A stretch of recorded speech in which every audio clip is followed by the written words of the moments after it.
Hello, listeners. Today, I have the pleasure of speaking with Mark Samuel, who is currently working on a new CPG snack brand, Mark's, with the goal of it being in market by summer 2025, depending on when you're listening to this.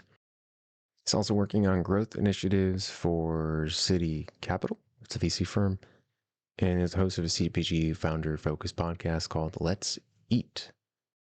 Prior to this, he was the founder and CEO at I1 Organics, and has a plethora of experience as a founder, CEO, entrepreneur, and just paving a path for himself. So, really excited to dive into his story, his beliefs on what works, what doesn't work, and how to live a fearless life. Hope you enjoy this episode as much as I did. Welcome to the Live Fearlessly podcast. I'm your host, Dr. Benjamin Ritter, and it's time to get fearless.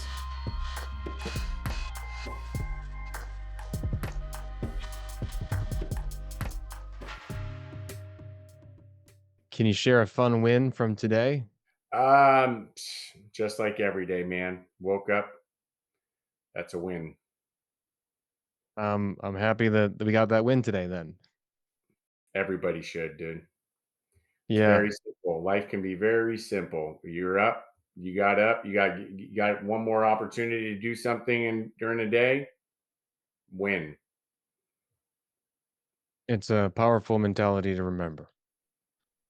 What do you currently do in your life to remember that just waking up is a good win and a good check off Oh, check I box? just think I think that when you slow down and you sort of remove all the extra layers that you've put on yourself over the years, it makes things like that a lot easier to lean into. So I think that's just been it for me as of recent, and it's been quite liberating.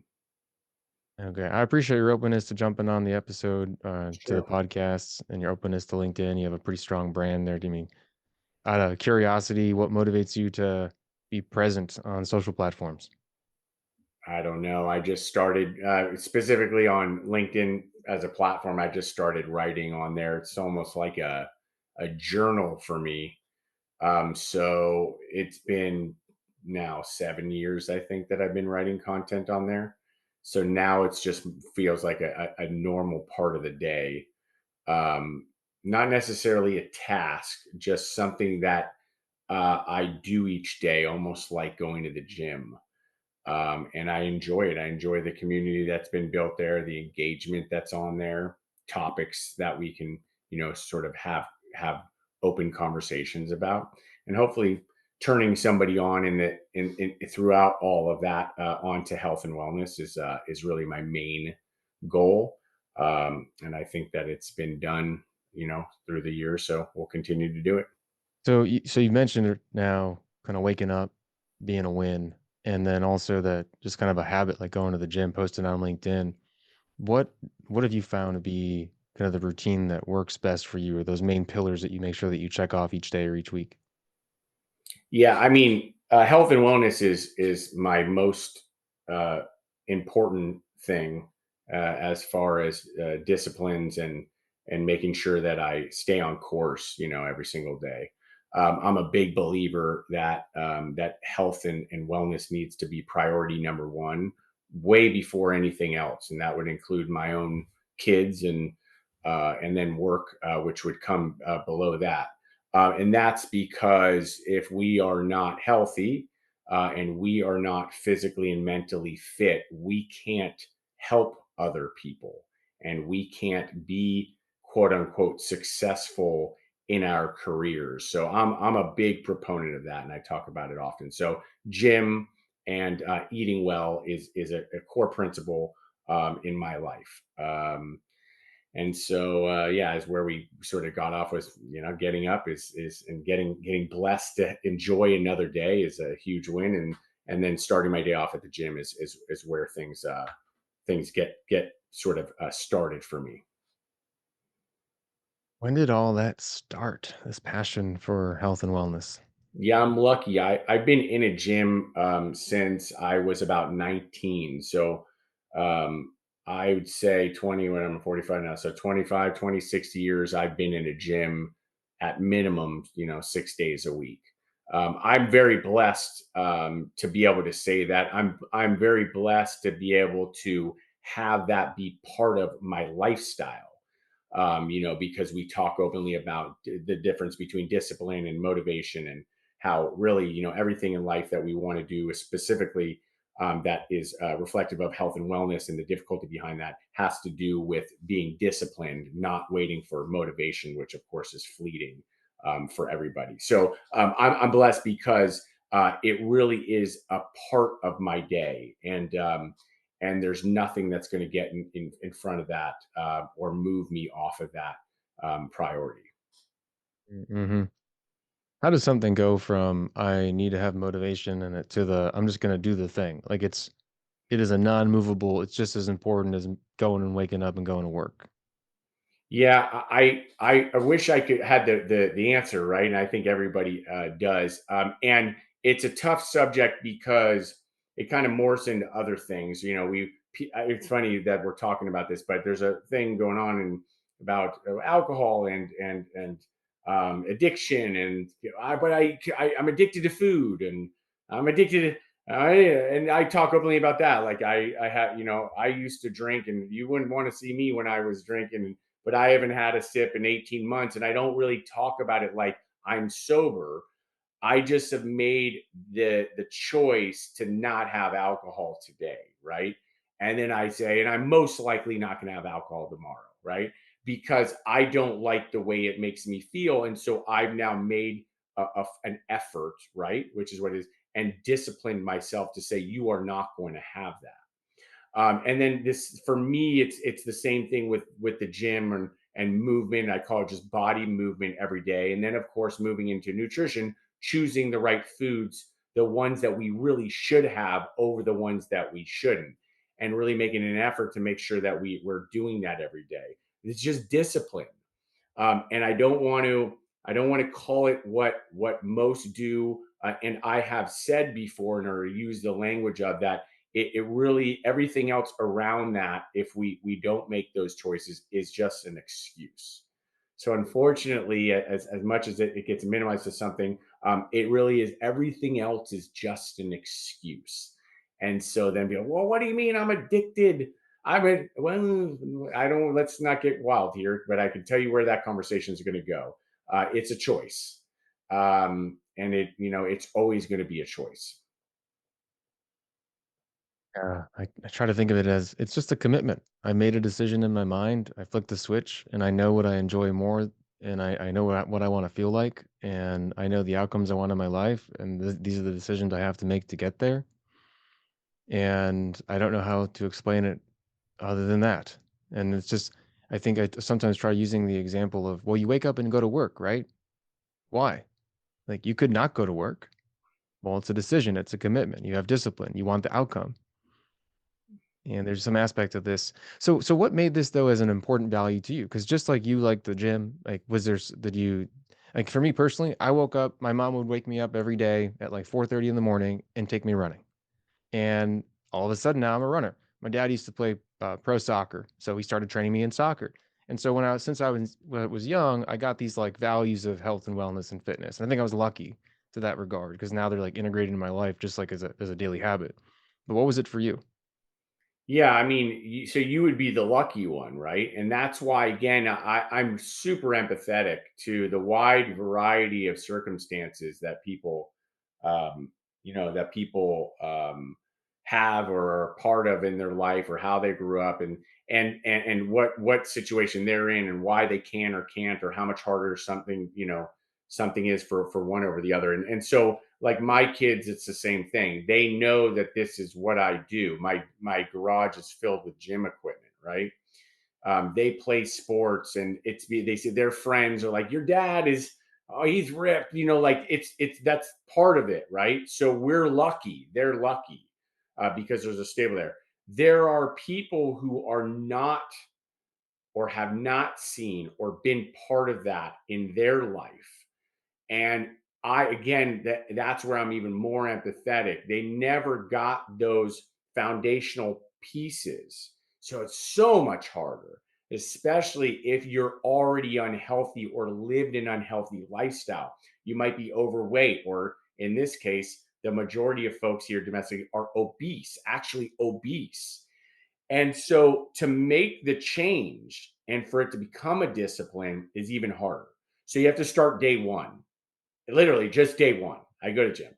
Day two, I go to, and I always explain that even then it's so difficult because what we're really looking for is actually to see a physical change, and that does not happen for a long time, right? And so the reality is you have to do it over and over and over again, and then the one day turns into 1 week and 1 month and then 6 months, and all of a sudden, if you're doing the things that you should be doing, you do start seeing the physical change. But the most important change that I'm more interested in for everybody is the mental change, the clarity, right? The focus, the fogginess is away. You're not as tired. All those things I think are more important than seeing a six pack eventually sometime down the road or wanting to have a six pack. And that's the thing that I talk about most, that I want people to grab onto and recognize, because I think that's the thing that people would want even more, which is like, I feel really good today. And you're like, I'll tell you why. Mm. You're doing the work, man. And if they can string those pieces along and turn it into something, eventually, it does. It becomes a lifestyle. And I pray that everybody can have that at some point in their life.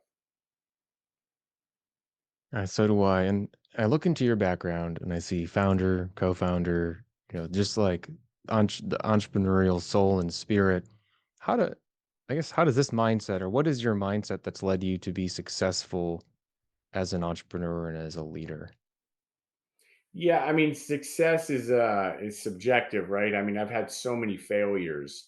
I mean, the last couple ventures I've had didn't work, and I'm open about that too. I think for me, the path that I chose is just something that makes me, um, you know, it makes me light up. That's how the best way that I describe it.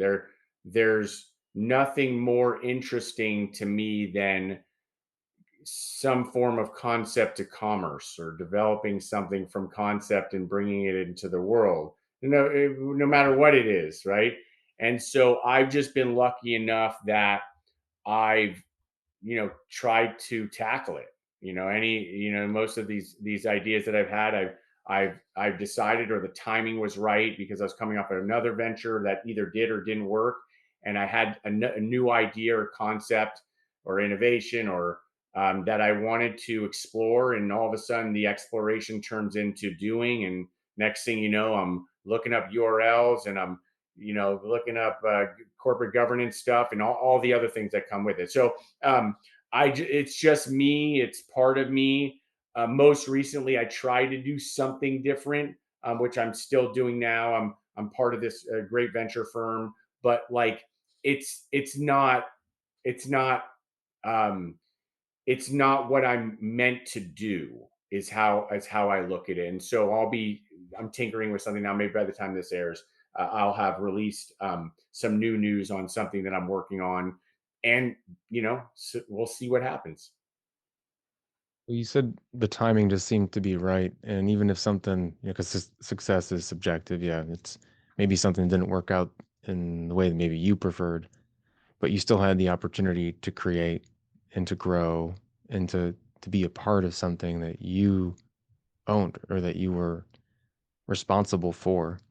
What led to a lot of the opportunities that you've had for the timing to be right? Because a lot of the entrepreneurs or people that I know looking for those next things are just kind of sitting there, trying to figure out which direction to go. Yeah, the each time that a new business was created was at the tail end of a previous business, right? For better or worse. Maybe they'd be like, well, if you weren't looking at doing something else, you could have fixed the problem that you were dealing with, with the one behind. I was lucky. Again, early in my career, I had some service related businesses. They did fairly well, and I got to choose to move on. Like, meaning it was time to move on. The last few is more like you better figure out what your next move is going to be, because this thing is going to sink, or it's going to flatline or whatever. And so I just, it's one of those things that people talk about, which I openly um, sort of have a little bit of pushback on, which is this idea of keep going. Keep going, and this motivational bullshit like keep going.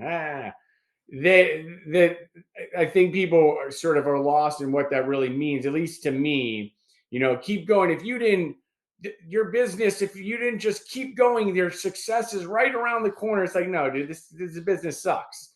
It's dead. We've done everything we could. We ran out of cash, or there's 95 different things that where you have to be extremely objective and hopefully use maybe you're further along in your career and you've been around the way enough.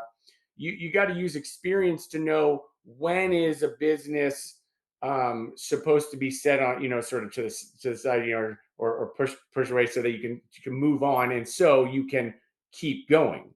Keep going is don't let anything that's come before you, bring you down to a place where you aren't going to move on and continue on this journey that we're all on. We're all on just this long journey. It's just journey of life. Or just where are we going? And what I always remind people of, and we don't know if the journey is going to end tomorrow when I'm walking across the street, or if the journey is going to, because of God's, blessed us, and I get 20 more years of this, that I just keep going, and hopefully it's up and to the right in some ways, and could be with this business, it could be something else I discovered, and that's how I look at it. So timing is, sometimes it's just you get pushed because it's time to move on and you need to start something new. Hmm. I see a lot of people get stuck though with that idea that they need to fix the thing. They need to make the thing work. They get attached to the thing, and they don't realize that the goals or the experiences they might want to have in life are not the thing, or they're not the thing. And I don't know if you've experienced that, but let's say you're speaking to someone that is kind of sinking with the ship, and they feel like another failure. And how do you knock them out of that space? I speak to, because I'm very lucky, because the community that's been built in the CPG space, I know a lot of people, and so I've been fortunate or unfortunate, I guess, to be able to talk to all types of founders in all areas of life, and in all places upon their journey. Some in the beginning, some in the middle, some at the end. Some should have let it go a long time ago, and so I'm going to talk a little bit on the latter. It's difficult because you understand what it's like to be wildly naive, because it's part of our makeup, it's in our ethos, right? At the same time, you don't want to sell yourself so much on something that is not there.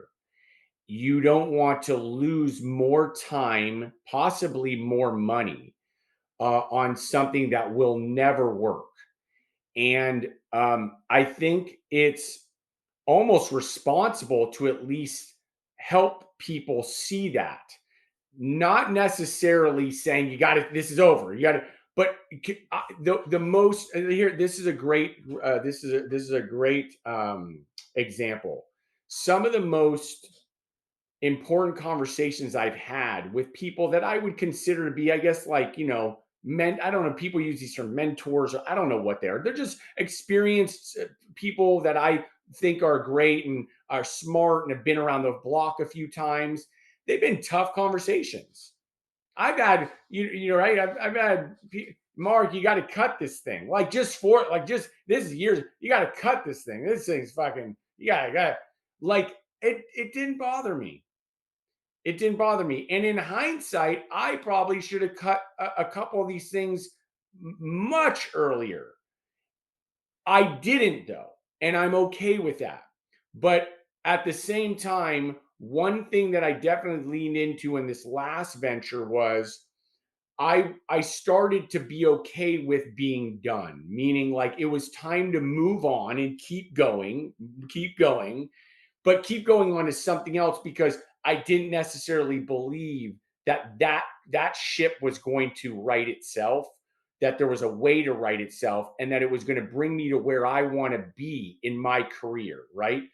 And so um the last comment would be sometimes I do this check on myself, which is like, Mark, when you're X years old, if God gives you that right to be there, do you want to look back and say, man, I wish I didn't do that? Right.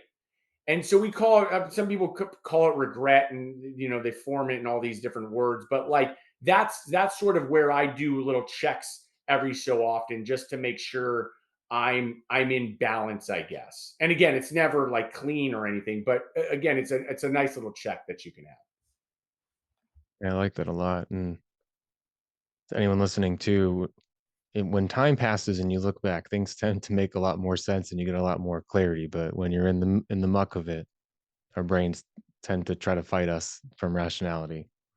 And there's a variety of options, and generally you have to make some sort of sacrifice. I loved the ship comment. I started thinking that like business is like a ship. You can get a mutiny, you get thrown off, you get hit by an iceberg that maybe you should have been seeing. You could get hit by a tsunami you had no control over. You could just go to land and be like, oh, that was it. Okay, I'm done. You could like trade into another ship. Like there's like so many things that can happen to you in business. It doesn't change your value and your worth as a founder, an entrepreneur, as an owner, as a leader, because it's outside of yourself. The amount of information that I have through all of the muck, right, over the years. Not the we landed in Whole Foods, fucking whatever, whatever, right? Again, I'm not minimizing. I have friends all over there. Those are my people over there. Like, but like, the muck, the tough parts, the hurdles, the pushback, the failures, the losses, the growth that you attain through that is invaluable, right? Um, is invaluable. And there's if you don't have a positive spin on that, the way I've just described it, that's where you can get yourself in trouble, right? But I don't. I'm wildly optimistic just as a person, right? Wildly naive just in my being, in the good ways, I guess maybe bad too, right?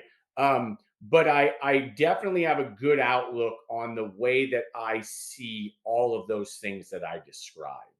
And in my mind, I say, you're about to put that to work, man. And I don't, and I give myself one more check, which is, Mark, but hold on, it might not be on this next one. The next one might suck shit too, but it'll be there, and that's just me and how I made up. And it might be when it might be when I'm 70 and I skip for Colonel Sanders. I don't know, dude. But that's just how I look at it.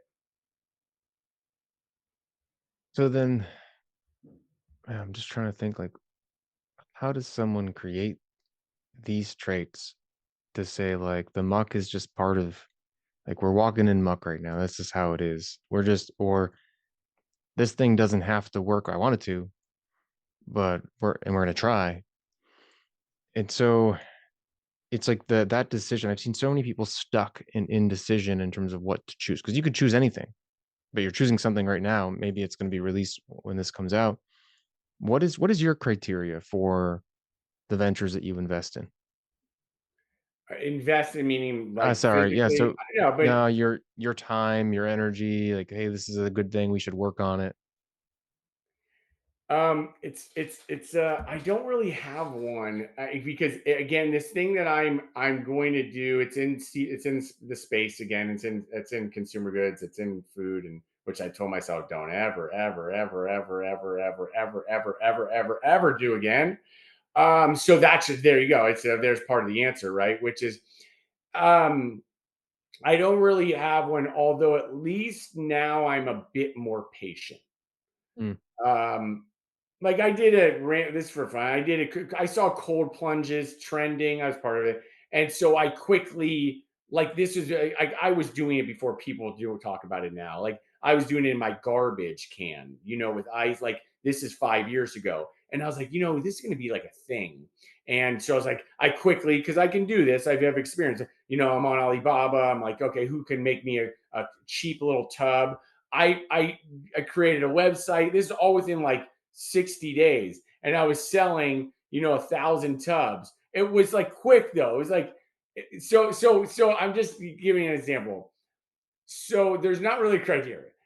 For what I would deem as a real business and like this one that I'm going to focus on next, just like this last snack business, a real business, one I can, it's tangible. It's like, can we build something big and something, something that we can really sink our teeth into. Um, I definitely want to make sure that a lot of people want it, which is like, yeah, but shouldn't that be? I want to make sure that there's something about it that has a little bit of a competitive edge to it. So it could be that everybody wants it, but like give me something that I can angle in there that gives it a little bit of a competitive advantage. Um, there's got to be something in the branding, at least especially in this case, branding and or story and or messaging and copy and the way that we're going to communicate that also has a little bit of a competitive advantage. This in that turn and the latter, the competitive advantage may be one that's against the grain though. And I'll describe it in some ways, like in this case, everybody in consumer goods, they kind of like stay in the middle. They don't ever really want to talk about things that are going to be a little bit polarizing because they're like, I wonder if I'm going to hurt somebody's feelings. Fuck all that. So sorry, man. I don't know if any people are. I'm feel like, free to swear. okay, like I'm like, I'm now, I don't know if I'm too old or just too whatever or what's happening with me now. I'm really interested in finding a community.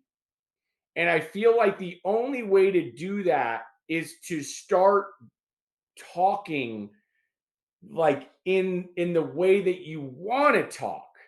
Not like it sounds so simple. Like, yeah, of course. What? Of course. This Mark, you're telling us everything that we already know. Not really, because if that were the case, more would do it. There would be more Black Rifle coffees out there. You know what I mean? Like, Yeah. I'm trying to give it as a so.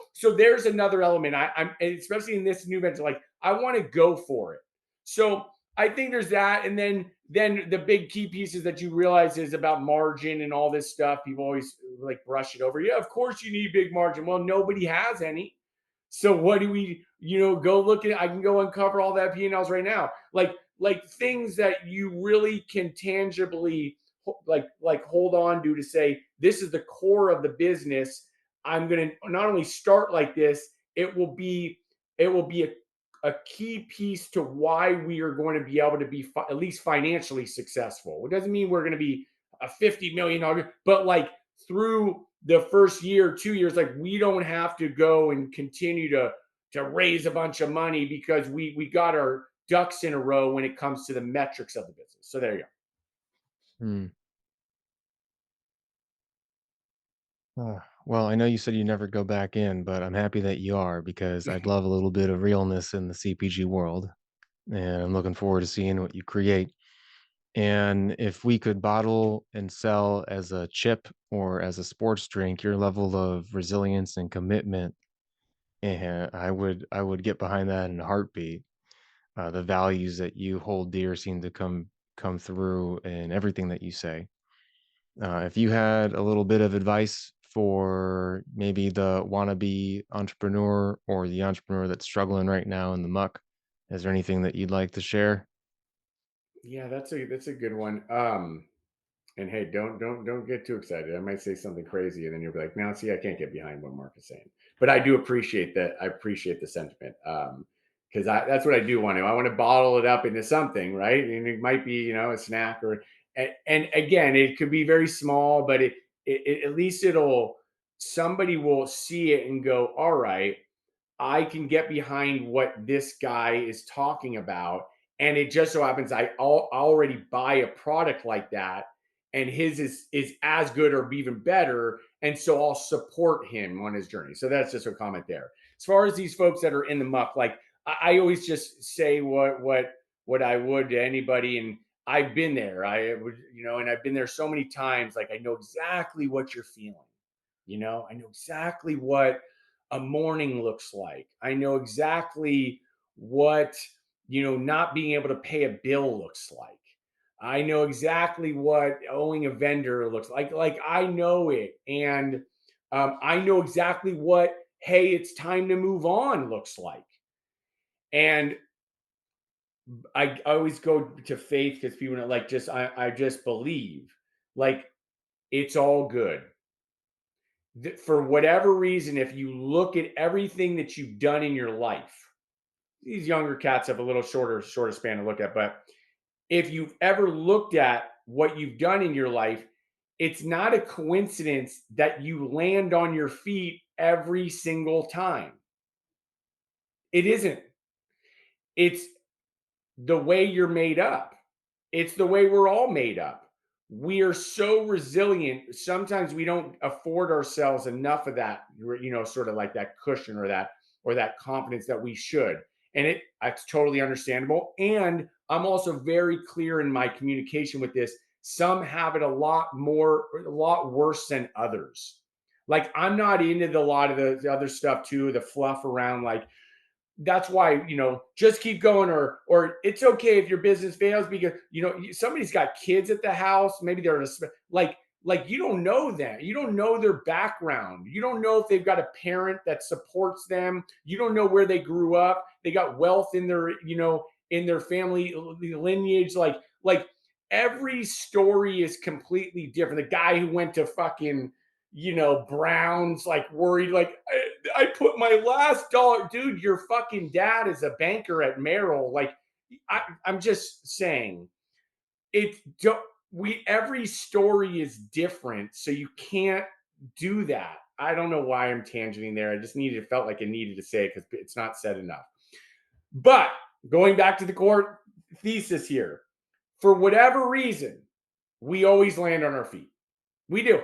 So whatever happened before. You move on, and we ride off into the sunset onto whatever's next for us.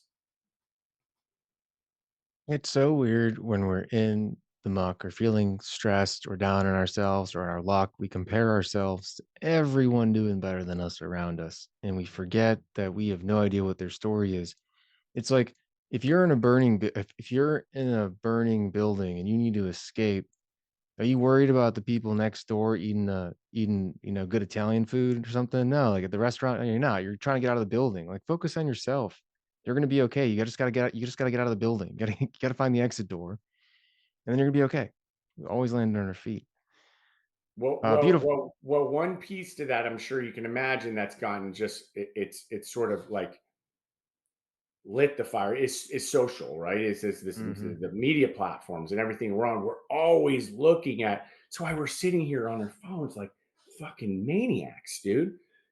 Like we're fucking maniacs, dude. We're looking at some hot whatever, Maybe that's me. Just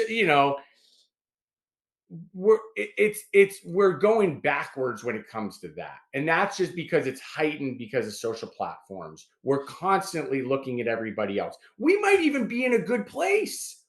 We might be doing, but and we're still like, oh my god, look at Jimmy. He's got it just isn't, it's just not real, right? And most of the stuff you're reading is bullshit anyway. It really is. So I always remind people too, it's what you're saying, like stay in your lane, you know. I'm not to say we all do it, but stay in your lane and focus on what you're doing. When you remove that and remove the other stuff we started with, which I was talking about, just feeling like lighter and just less of the material stuff, when you lighten all that, things become a lot clearer. Those things that I first talked to you about, wait, well, what was your win today? Well, I woke up. What do you mean? I'm freaking, that's all I need, right? My kids are healthy. We're going to go play some basketball in an hour. Like, what are we talking about here, right? That to me is life. So anyway, there's just some commentary around it. Well, if our listeners want to follow your life and just everything and everything in between, how do they find out more about you and support whatever you come up with next? I just write a bunch of content on LinkedIn, so they can find me at Mark Samuel. I don't know what it's under, Mark Allen Samuel, maybe. When you type in Mark Samuel, I'm sure it comes up. Yeah, and I'll put it in the show notes and such too. Thanks, So I'll, brother. I'll direct everyone to LinkedIn and great content. That's actually how I came across your profile. And I'm really happy we had to have the conversation today. So thanks, Mark. I appreciate you having me, man. Thanks for listening, everyone. Now get out there and live fearlessly.